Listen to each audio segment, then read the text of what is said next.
تلنگانہ کی chief secretary شانتی کماری نے پیر کو شہر کے تاریخی علاقے گولکنڈہ قلعے کا دورہ کیا اور یوم آزادی کی تقریبات کے لیے کیے جا رہے انتظامات کا جائزہ لیا اور انہوں نے افسران کو فول پروف انتظامات کرنے کی ہدایت دی۔ ریاستی حکومت کی طرف سے ایک پریس ریلیز میں کہا گیا ہے کہ اس سال یوم آزادی کی اس تقریبات کے دوران مرکزی توجہ ثقافتی ٹولوں کی بڑی تعداد میں شرکت ہوگی، جو اپنے روایتی لباسوں میں تلنگانہ کے متنوع ثقافتی ورثے کی عکاسی کرتے ہوئے شرکت کریں گے۔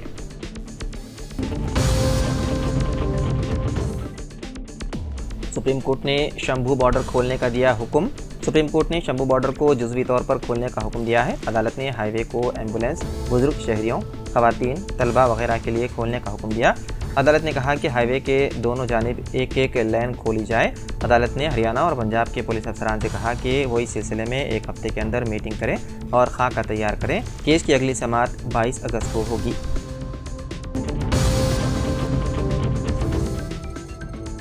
سپریم کورٹ نے پیر کی روز سی بی آئی اور ای ڈی سے BRS لیڈر کے کویتا کی مبینہ دہلی ایکسائز پالیسی گھوٹالے سے جڑے بدعنوانی اور منی لانڈرنگ کے معاملات میں ضمانت کی درخواستوں پر جواب طلب کیا ہے۔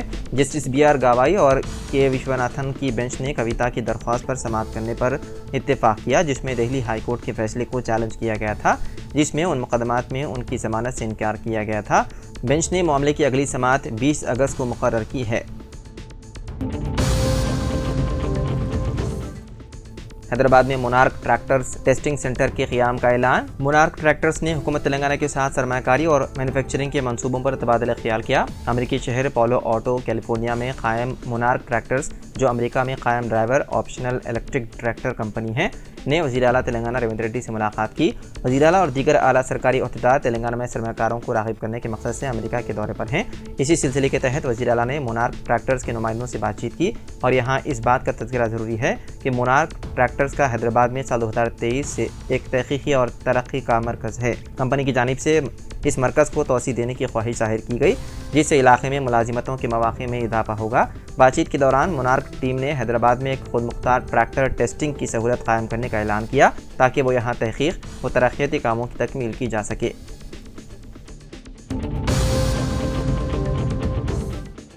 آج ایک بار پھر اڈانی گروپ کے لیے سیاہ دن ثابت ہو سکتا ہے۔ ہفتے کے آخر میں ہنڈنبرگ ریسرچ کی نئی رپورٹ کے بعد پیر کو بازار کھلتے ہی اڈانی گروپ کے شیئرز میں زبردست گراوٹ دیکھنے میں آئی ہے۔ اڈانی گروپ کے شیئرز ابتدائی سیشن میں 17% تک کے نقصان پر ٹریڈ کر رہے ہیں۔ جیسے ہی صبح 9:15 پر مارکیٹ کھلی، اڈانی گروپ کے تمام شیئرز گر گئے۔ اڈانی انرجی سولوشنز کا آغاز BSE پر تقریباً 17% کے نقصان کے ساتھ ہوا۔ اگرچہ کاروبار کے بڑھنے کے ساتھ ساتھ اس نے شاندار بحالی کا مظاہرہ کیا، لیکن اس پر 2.59% BSE باوجود اسٹاک اب بھی سرخ رنگ میں ہے۔ صبح 9:30 پر اسٹاک کے نقصان کے ساتھ 1075.45 روپے پر ٹریڈ کر رہا ہے۔ صبح 9:30 پر اڈانی ٹوٹل گیس کو سب سے زیادہ 1.5% کے نقصان کا سامنا کرنا پڑا۔ اڈانی پاور اور اڈانی ویلمر کے شیئرز 3% سے زیادہ گر گئے۔ فلیگ شپ اسٹاک اڈانی انٹرپرائزز 2% سے زیادہ خسارے میں تھا۔ اسی طرح اڈانی گرین انرجی بھی تقریباً 2.5% گر گئی تھی۔ راجستھان میں بارش کی وجہ سے حالات خراب ہوتے دکھائی دے رہے ہیں۔ ریاست میں بارش کی وجہ سے مختلف واقعات میں تقریباً 15 افراد اپنی جانوں سے ہاتھ دھو بیٹھے ہیں۔ دریں اثنا وزیر اعلیٰ بھجن لال شرما نے حکام کو ہدایت دی ہے کہ وہ شدید بارش سے متاثرہ علاقوں میں فوری امداد فراہم کریں۔ اس کے علاوہ دارالحکومت جے پور سمیت آج اسکولوں میں تعطیل کا اعلان کیا گیا ہے۔ CM بھجن لال شرما نے بارش کے سلسلے میں وزیر اعلیٰ آفس میں عہدیداروں کے ساتھ میٹنگ کی۔ انہوں نے حکام سے کہا کہ وہ متاثرہ علاقوں میں ہر ممکن اور فوری راحت فراہم کریں اور بچاؤ اور راحت کے کاموں کو اولین ترجیح دیں۔ وزیر اعلیٰ نے کہا کہ ریسکیو اور ریلیف کے کاموں کے حوالے سے ضلعی انتظامیہ الرٹ موڈ پر ہے اور پانی بھرے علاقوں کا دورہ کرے اور پانی کی نکاسی کے انتظامات کو یقینی بنائے۔ انہوں نے متاثرہ علاقوں میں پانی اور بجلی سمیت بنیادی سہولیات کی جلد بحالی کی ہدایت دی۔ راجستھان کے دارالحکومت جے پور سمیت راجستھان کے کچھ اضلاع میں موسلا دھار بارش کی محکمہ موسمیات کی وارننگ کے پیش نظر سوائی مادھوپور، کرولی، بھرت پور اور دوسا اضلاع کے ضلع مجسٹریٹس نے پیر کو سرکاری اور غیر سرکاری اسکولوں میں تعطیل کا اعلان کیا ہے۔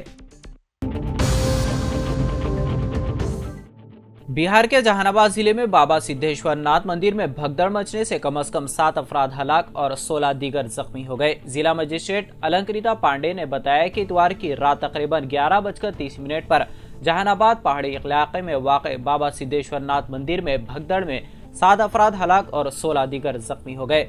मंदिर में तैनात सिक्योरिटी एहलकार मौके पर पहुंच गए और हालात को काबू में किया। तमाम जख्मियों को मुकुंदापुर और आसपास के इलाकों में करीबी तिब्बी मराकज में दाखिल कराया गया है, जबकि 10 को इब्तिदाई तिब्बी इमदाद के बाद डिस्चार्ज कर दिया गया। 7 अभी भी जेर इलाज है।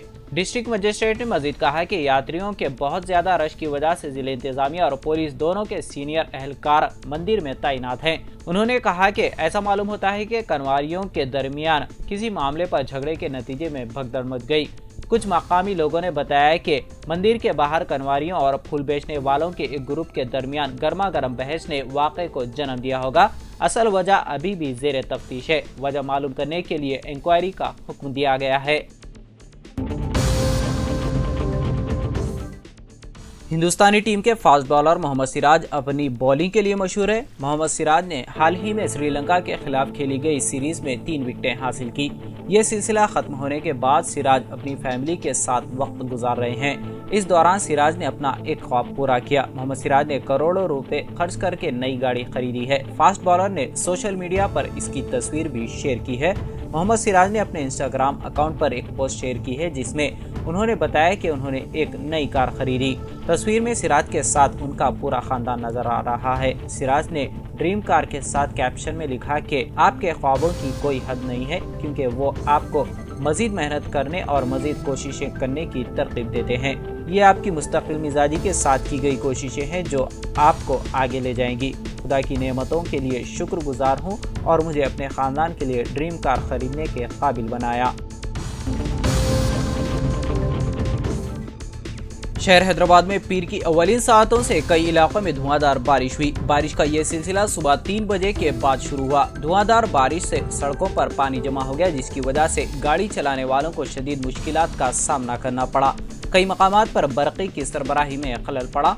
खैरताबाद, कोठी, सुल्तान बाजार, बेगम बाजार, Abids, Nampally, Basheerbagh, Lakdi ka Pul, Saifabad, Liberty, Himayat Nagar, Narayanguda, Tank Bund, Malakpet, Dilsukh Nagar, LB Nagar, Vanasthalipuram, Hayat Nagar, Banjara Hills, Punjagutta, Jubilee Hills और पुराने शहर के दीगर कई इलाकों में बारिश हुई। बारिश का यह सिलसिला सुबह 7 बजे तक जारी रहा। हैदराबाद के महकमे मौसमियात के अहदेदारों ने बताया कि 12 अगस्त से रियासत के मुख्तलिफ मकामात पर शदीद बारिश हो सकती है। बारिश का सिलसिला 2 दिन तक जारी रहने का इम्कान है। 2 कमसीन बेटियों को बचाने की कोशिश में बाप भी ट्रेन की जद में आ गया, जिसके नतीजे में इन तीनों की मौत वाक़ई हो गई। यह हादसा इतवार की शाम हैदराबाद के मदाफात में वाक़े गोड़ावेली रेलवे स्टेशन के पास पेश आया। रेलवे ट्रैक में कृष्णा अपने अरकान खानदान के साथ मेडचल राघवेंद्र नगर कॉलोनी में मुक़िम था। कृष्णा ड्यूटी को जाते वक्त अपनी दोनों बेटियों 11 साला वर्षिता और 5 साला वरीनी को साथ ले गया। लड़कियां रेलवे ट्रैक के पास खेल रही थी कि इस दौरान रायलसीमा एक्सप्रेस आ रही थी। बाप ने ट्रेन को देख लिया और बच्चियों को बचाने की कोशिश में रेलवे ट्रैक पर पहुंच गया। इसी दौरान ट्रेन वहां आ गई, जिसकी जद में आकर बाप और दोनों बेटियां हलाक हो गई। हिजबुल्लाह ने इतवार की रात शुमाली इसराइल की तरफ रॉकेटों का एक बैरज फायर किया। इसराइली डिफेंस फोर्स ने पीर के रोज इतला दी है कि हिजबुल्लाह के अक्सरियत पसंदों ने रात भर लिबनान से शुमाली इसराइल पर तकरीबन 30 रॉकेट फायर किए। रात के वक्त बैरज में फायर किए गए रॉकेट खुले इलाकों में गिरे और IDF ने तस्दीक की कि कोई जानी नुकसान नहीं हुआ। IDF के मुताबिक रॉकेट लिबनानी सरजमीन से शुमाली इसराइल में कुबरा के इलाके में गिरे। हमले के जवाब में IDF ने कहा कि इसकी फोर्सेज लिबनान के इन इलाकों पर हमला कर रही है जहां से रॉकेट फायर किए गए थे। एक्स पर पोस्ट किए गए एक बयान में IDF ने कहा कि गुज़िश्ता घंटों में मुल्क के शुमाल में गिरने वाले रॉकेट के अलावा तकरीबन 30 रॉकेटों का पता चला जो लिबनान की सरजमीन से कुबरा के इलाके में दाखिल हुए थे। इसी दौरान हिजबुल्लाह ने हमले की जिम्मेदारी कबूल कर ली।